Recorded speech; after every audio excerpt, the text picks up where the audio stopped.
इकडे एफडीएनं मोर्चा आयआयटी बॉम्बेकडे आता वळवलाय। होय, कॅम्पसमधील परवान्याशिवाय चालणारे 2 कॅन्टीन बंद करण्यात आलेत, तर तिसऱ्या कॅन्टीनला नियमांचं पालन करण्याचे निर्देश देखील एफडीएकडून देण्यात आले।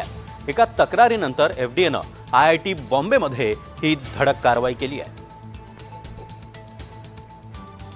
आणि या संदर्भात अधिक माहिती देण्यासाठी ऋतिक गणकवार आपल्यासोबत जोडले गेलेले आहेत। ऋतिक, आयआयटीचा मोर्चा आता आयआयटी बॉम्बेकडे।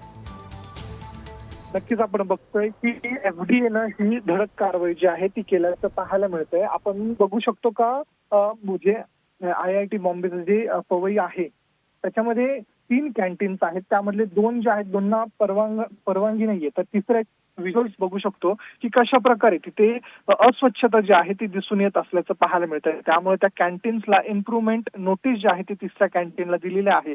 तर 2 कॅन्टीन हे परवानाधारक नाहीये, त्याच्यामुळे त्यांच्यावरती धडक कारवाई केल्याचं पाहायला मिळतंय आणि त्यांना स्टॉप कॅन्टीनची जी नोटीस जी आहे ती एफडीएनं दिल्याचं पाहायला मिळतंय। एकंदरीत आयआयटी बॉम्बेमध्ये असा प्रकार सुरू असल्यानं आश्चर्य व्यक्त केलं जात आहे, कारण की मोठ्या प्रमाणात विद्यार्थी जे आहेत त्या ठिकाणी शिकायला येत असतात आणि तिथे जर परवाना नसलेलं कॅन्टीन जर दिलं जातंय, कारण की परवाना असणं आवश्यक असतं, विद्यार्थ्यांच्या अन्न सुरक्षेचा प्रश्न असतो। बरोबर आहे। त्यामध्ये आता ते दोन्ही कॅन्टीन बंद करण्यात आलेले आहे आणि एका कॅन्टीनला इम्प्रूव्हमेंट नोटीस देण्यात आली आहे। नक्कीच, त्यामुळे एफडीए आता पुढील कारवाई नेमकं काय करतं आणि अशा प्रकारे त्यांची धडक कारवाई पुढच्या कोणत्या आस्थापनेवर होते हे देखील पाहणं महत्त्वाचं असणार आहे।